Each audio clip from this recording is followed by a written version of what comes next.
Hi everyone, my name is Charlie Yielding and I am the CEO of a local business in Nashville called G Squared Wireless. We do mobile cell phone help desk for enterprises, which isn't really relevant to the conversation that I want to have, but we have about 50 employees and this is the end of our 6th week of work from home. We were able to get out ahead of the schedule because we already had a pandemic plan due to some of our customers being large healthcare providers, which is typically a requirement of theirs. Then a part of your disaster recovery also includes a pandemic contingency. So we were very fortunate with that, and being working from home has been trying at times. It's been awesome from a commute perspective, and most Nashvilleians can relate to that. But it's not cool being here all the time. And if you've got kids like I do, I've got an 8-year-old and a 5-year-old, then they're about the house all day.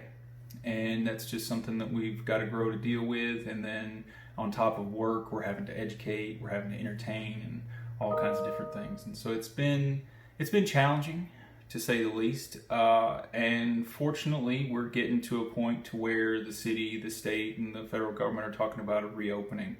And the thing I want to talk about today specifically are the Tennessee state.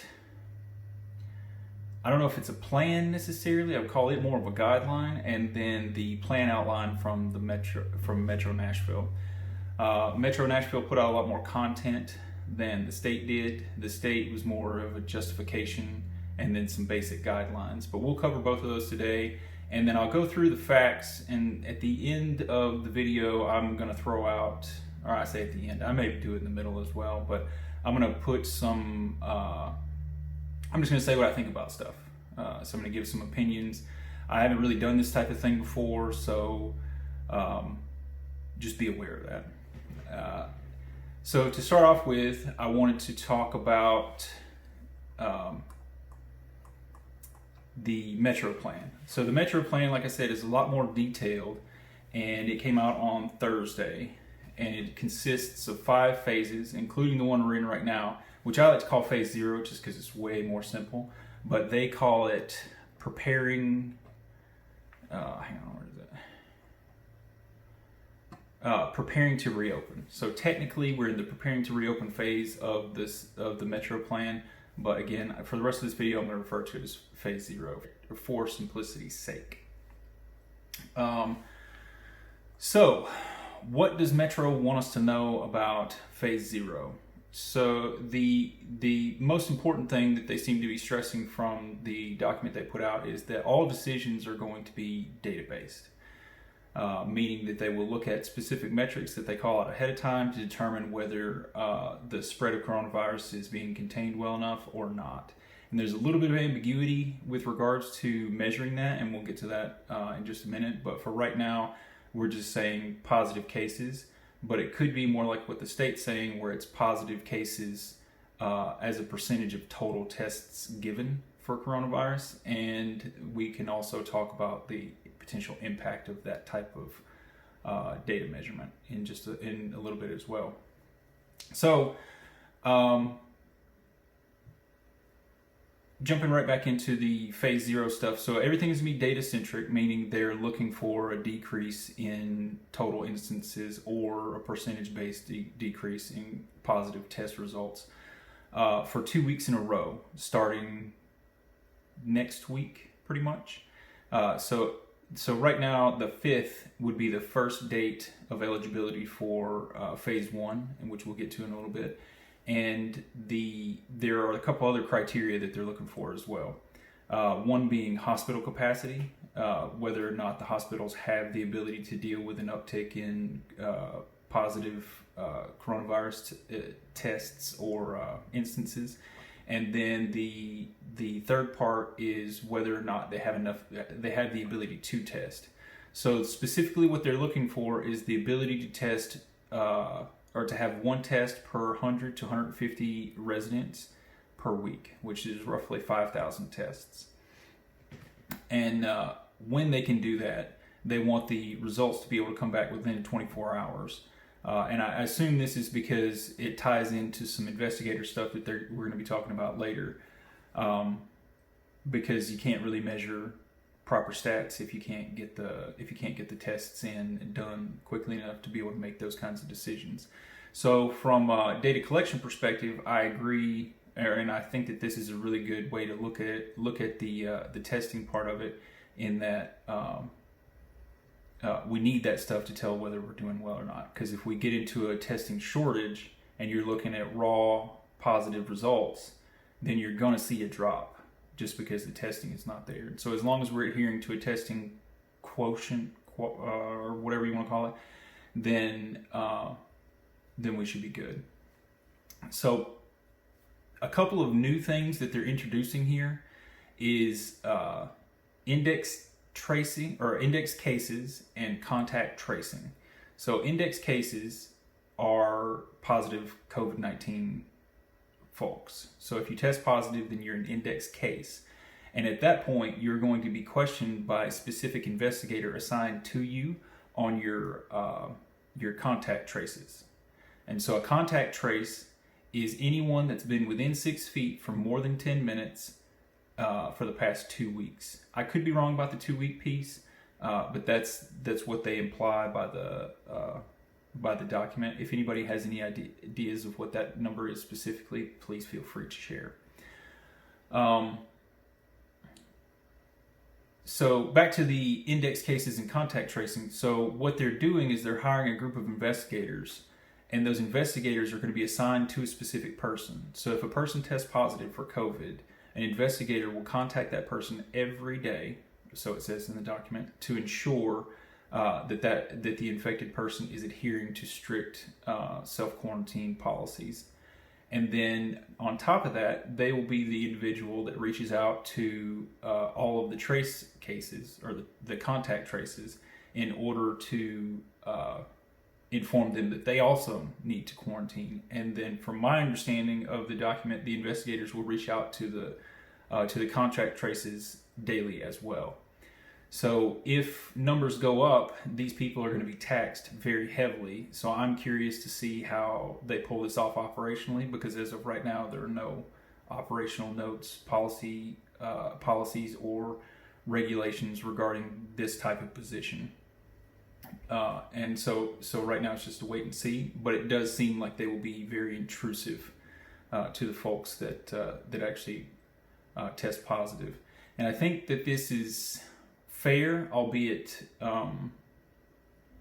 authoritarian in kind of ways, because if we're taking a risk, which we definitely are taking a risk in my opinion, of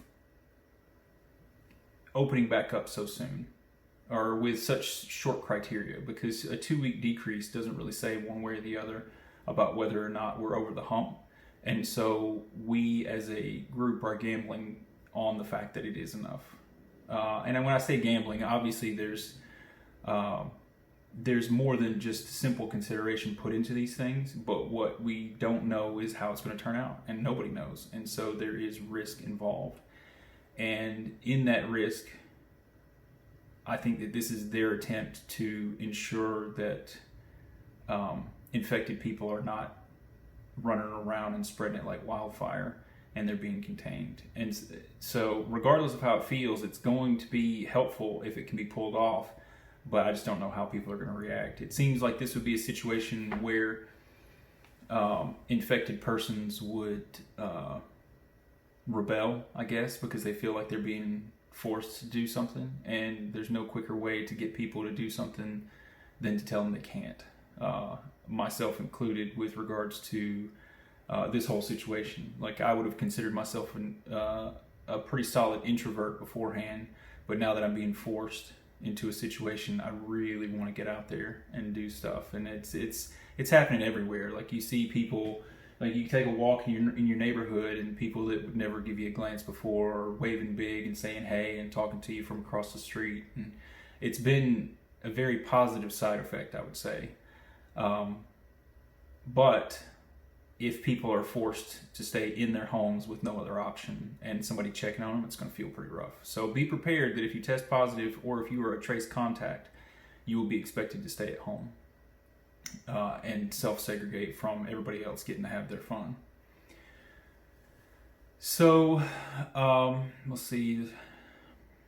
all of the data and the metrics and everything that the Metro group are going to be looking at are going to be posted and made public in an effort to better educate everybody on like how things are going, how to interact, how to do this, how to do that in a world where we're going to try and reopen while still adhering to a lot of the current social standards, specifically the distancing and other considerations like disinfecting and masks and things like that. And so we'll see. I look forward to that because I'm a very data centric type person when it comes to like figuring out which is the best way to go. And this seems like they're thinking about things in a way that is complete. The last thing that I wanted to talk about with regards to phase 0 and specifically all phases was their willingness to say, and they're being Metro, is their willingness to say that we'll roll this thing back. If we go into phase 1 and cases go up, then we're rolling it back. If we go into phase 2 and cases go up, we're going back to 1. And if they don't get better, we're going back to 0. And they also state that we could be getting into a position to where if we do have to roll back, we'll have more stricter safety at home policies than we had before. So, or more strict, not more stricter. So that's something to think about as well, because we have it pretty easy right now from a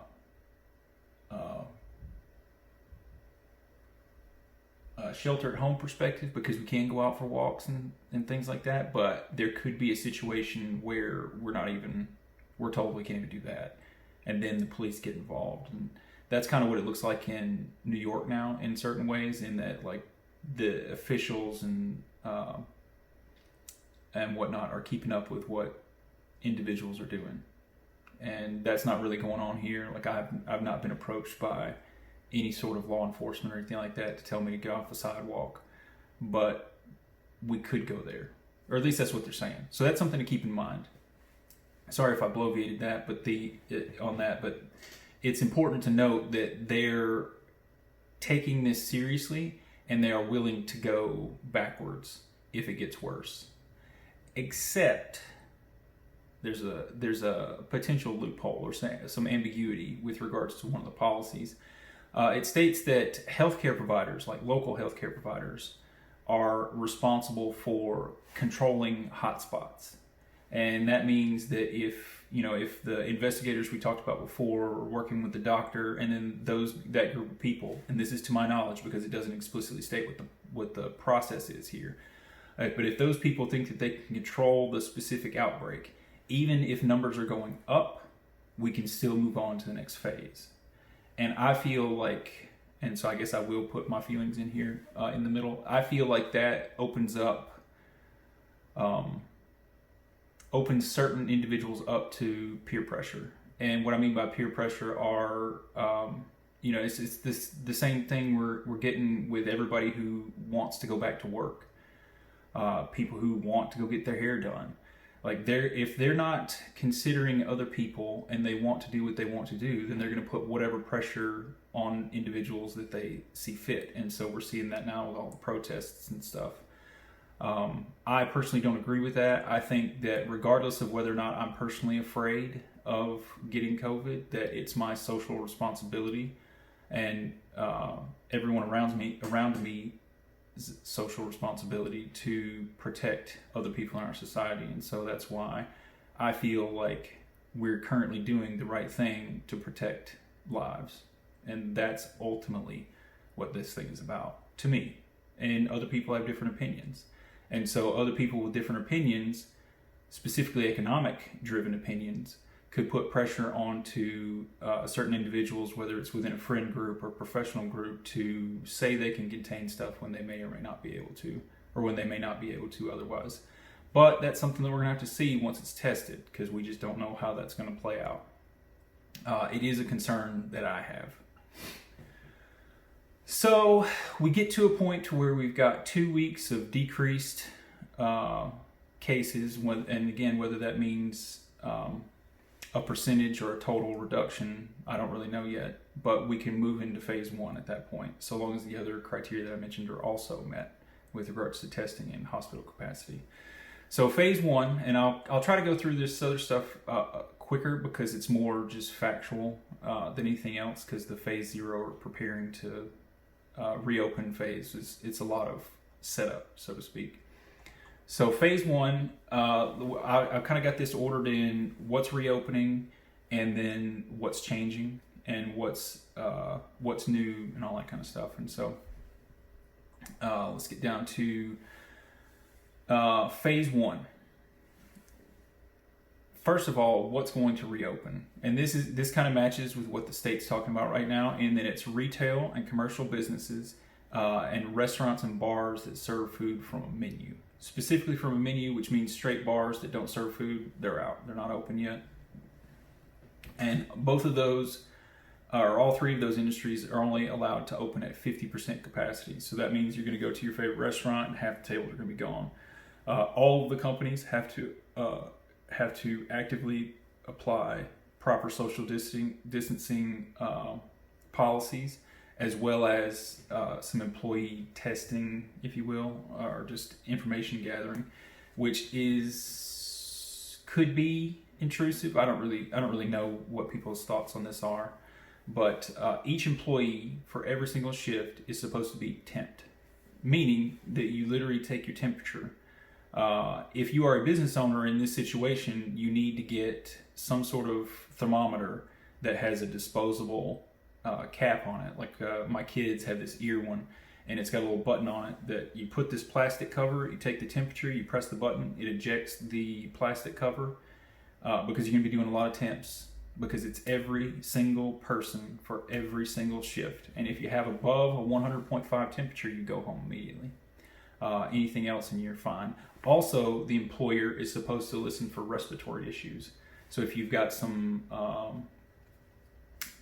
gurgling, but then just some raspiness in your lungs, they're supposed to send you home as well. And this is it appears to be at least a zero tolerance policy, in that, like, if this happens, they go home immediately. There's no ifs, ands, or buts.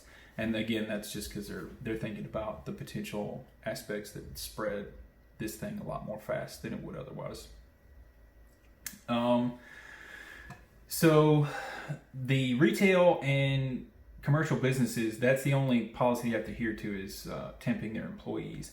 The restaurants, though, there's a few more things that apply. So bar areas in any restaurant are just closed. You can drink at the table, and that's it. Live music, not permitted. Self-service food, so food bars, not permitted. Shared condiments, not permitted. If you do silverware, you've got to use pre-rolled silverware with napkins, and then those have to be washed and cleaned and sterilized in between each use, as well as... What? I want to watch on the TV. No. You gotta go in there. I'm doing something right now. But I'm doing something right now. You can't be out here. But my iPad's out of battery. Go plug it in. There's a plug in right next to where Clyde sleeps. Okay. Love you. Okay.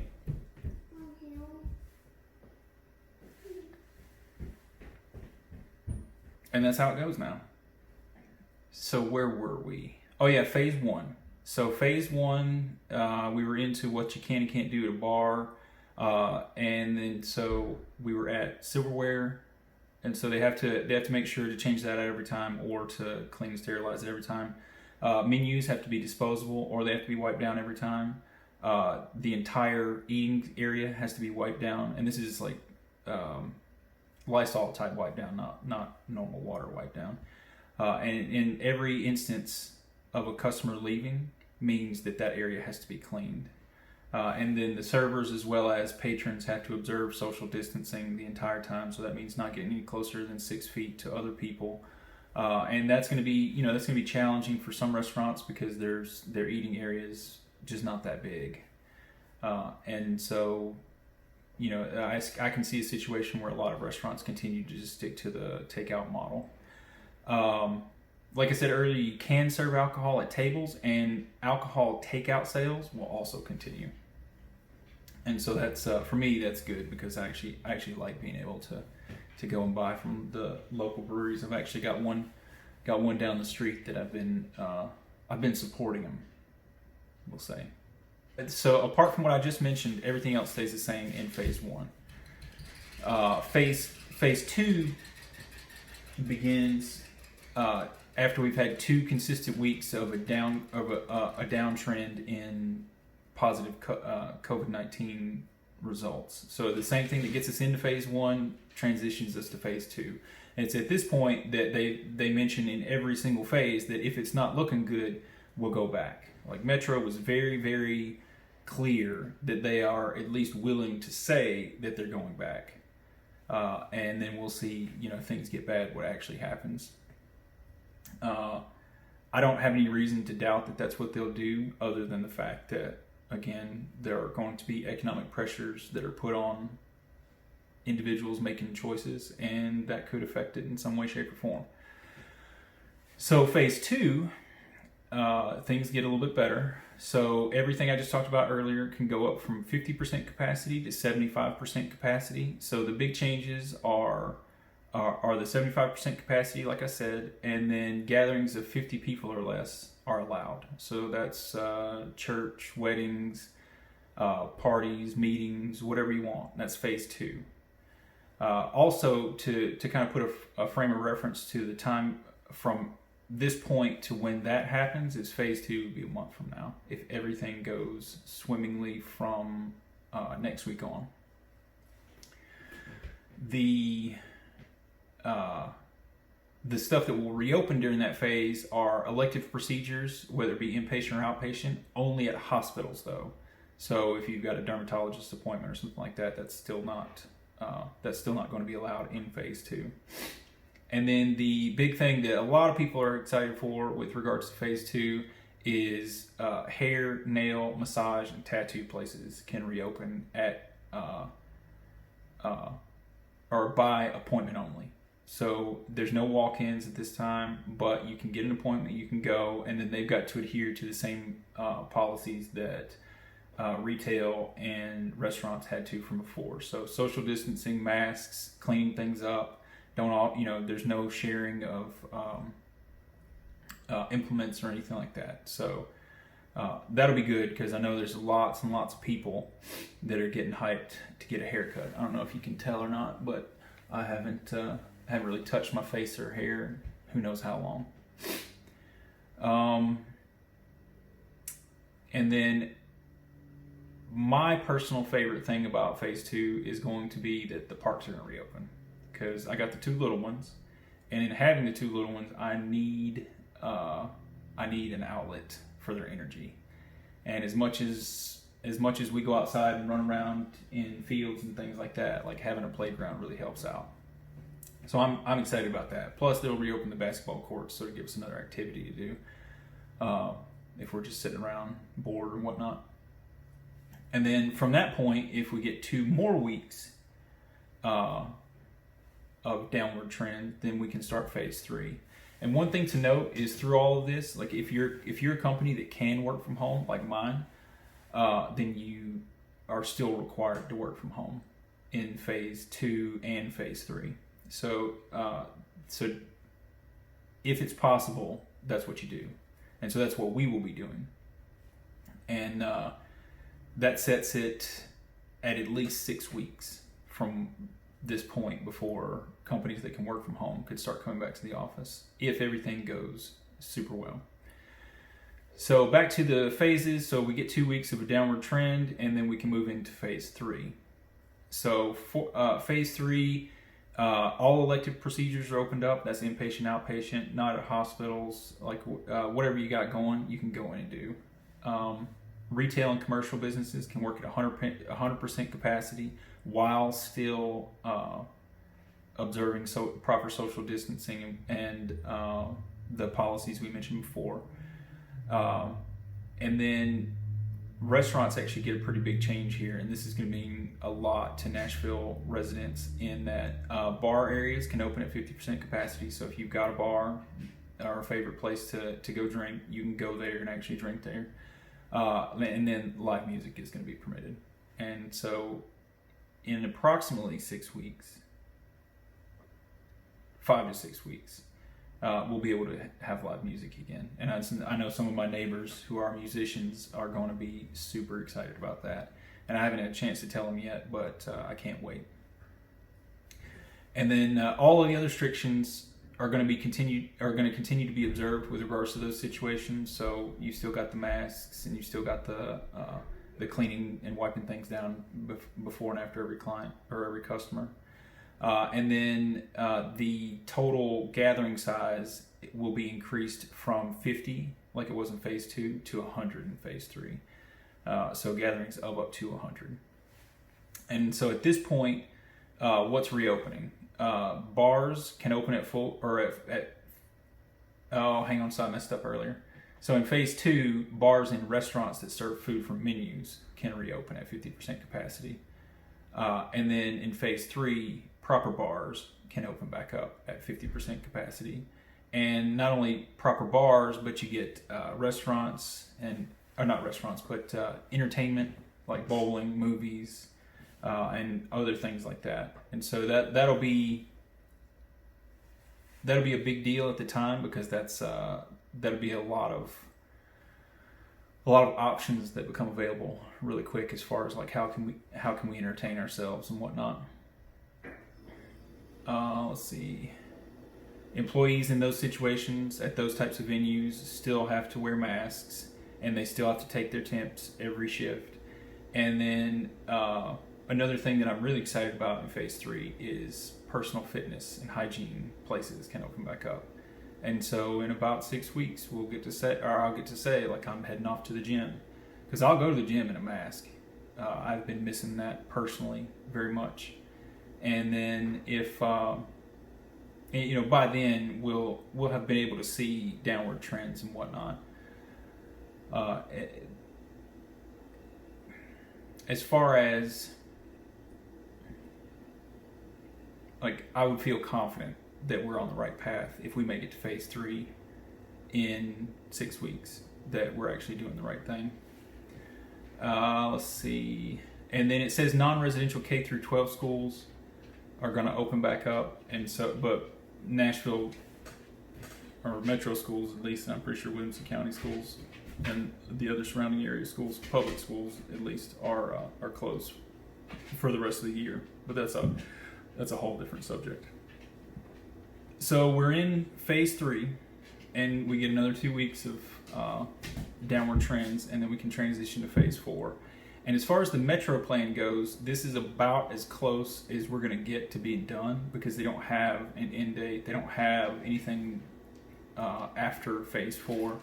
But in phase 4, work from home is optional.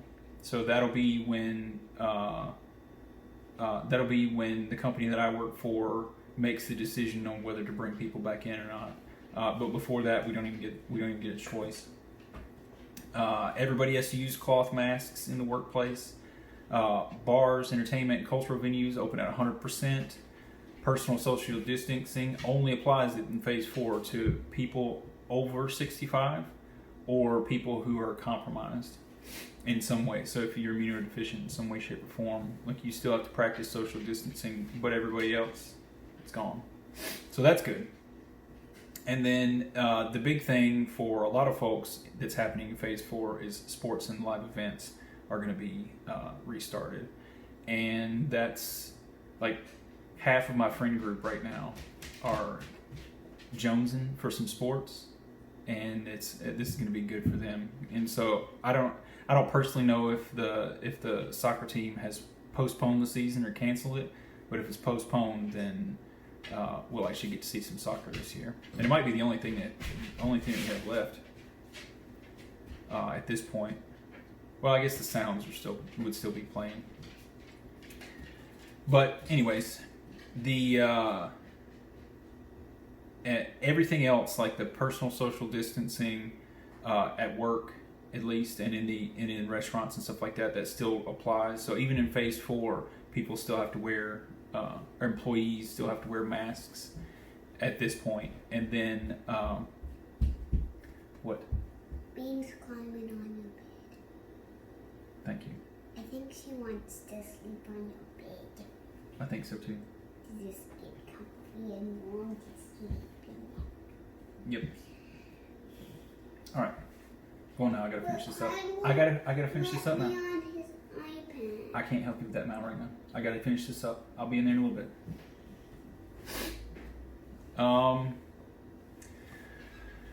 So they made sure to, they being Metro again, they made sure to point out at the end that there's no defined end phase to phase 4.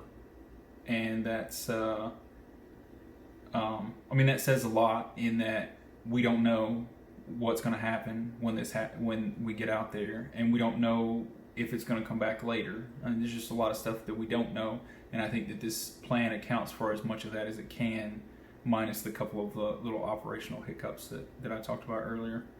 And then they make sure to mention that we're going to pull it back if it gets too bad. And we just don't know what too bad is as of yet, because again, if a healthcare provider says that they can handle a hotspot, then numbers could go up, but we could still move forward. And I think it's up to us to push on that as much as we see fit. So I normally don't make these types of videos. I don't normally share my opinion in such a broad way, but I feel like, given the situation, that I'm going to be proactive with sharing my opinion of how things are and how they should be. What's up? I could watch on the TV No. with the No, you may not. headphones on. No, you may not. You need to go. Oh, that's so sad. Let's talk about the statewide plan, which is more relevant or more important because it starts on Monday, the 27th. Regardless of what has happened or will happen, or however you want to think about it, we're getting going. I think Governor Lee has made it abundantly clear that economics is his primary goal, or economic stability is his primary goal through this whole thing. And I think that shows in the justification they put out today, because I wouldn't really call it a plan or an outline, or, I mean, you could call it some very faint guidelines, but it's more a justification, because in the 13 or 14 pages, 1 page is on health and safety, 8 pages are on the economic impact of coronavirus to the state of Tennessee. Now, I want to make something abundantly clear here. As someone who runs a business, I understand where he's coming from on that. I understand where a lot of people are coming from on the way that they're acting in these situations. I think that there's also a lot of people who are taking advantage of employees, and I don't agree with that personally. But I'm not going to run out and tell you that you're an awful person or that you're doing your business wrong or something like that, because I don't know where you're coming from. I'm trying not to judge or say that somebody is or is not doing something the correct way, because I myself don't know what the correct way is. I have opinions from my position, and that's what I'm trying to share.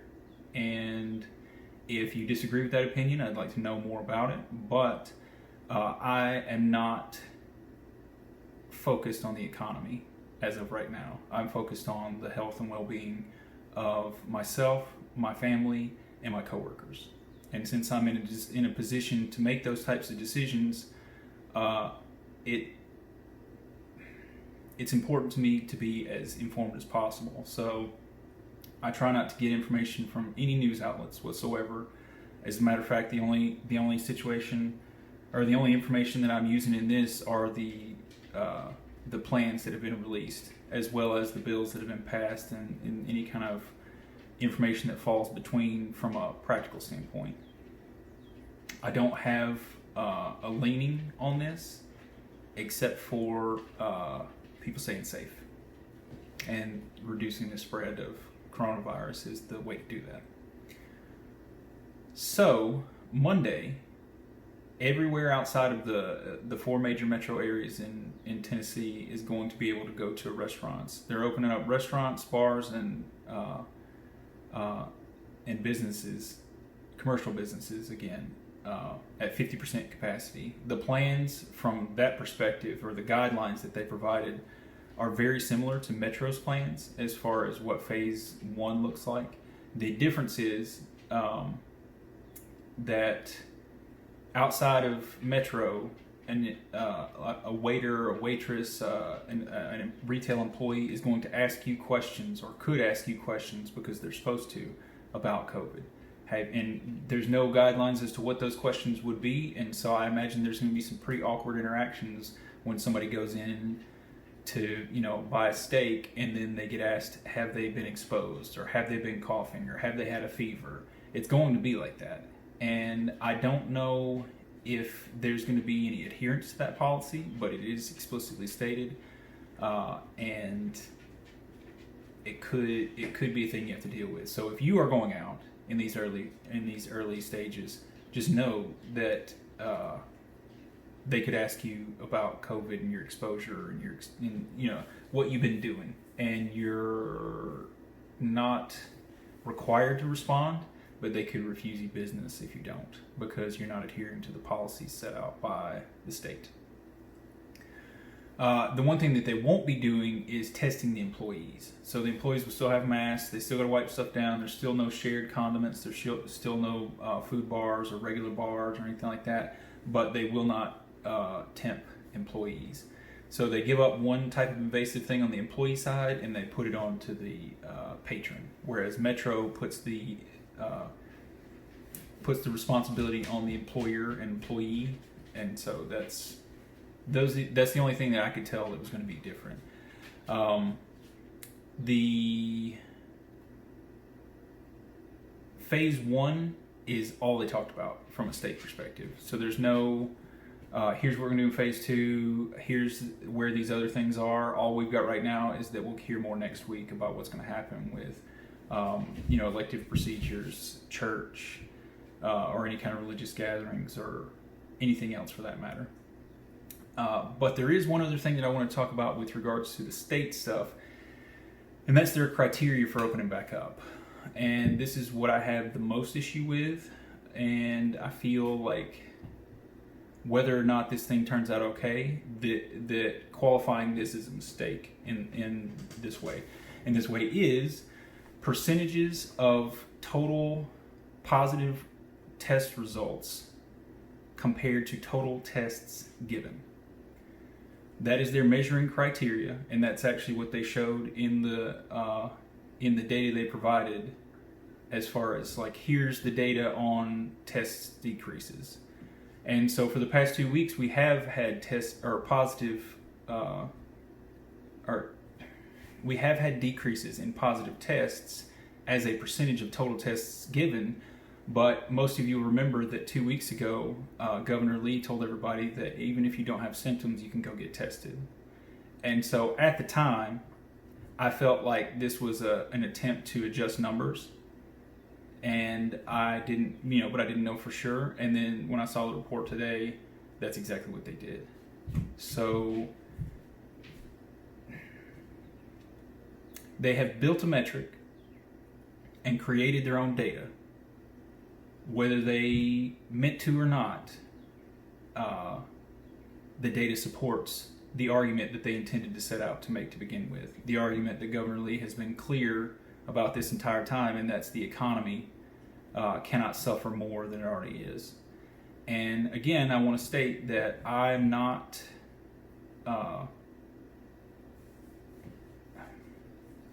I understand that things are difficult right now economically for a lot of people, and I'm not saying that this isn't something that we should do. I just think it should be more like what Metro is saying, as far as like, we wait to start until we know certain things. And granted, Metro hasn't said whether or not they're using this percentage-based approach or whether they use just a flat total cases approach. But I think the flat total cases is a better indicator of what's actually going on, given that we are able to sustain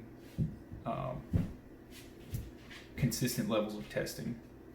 I don't like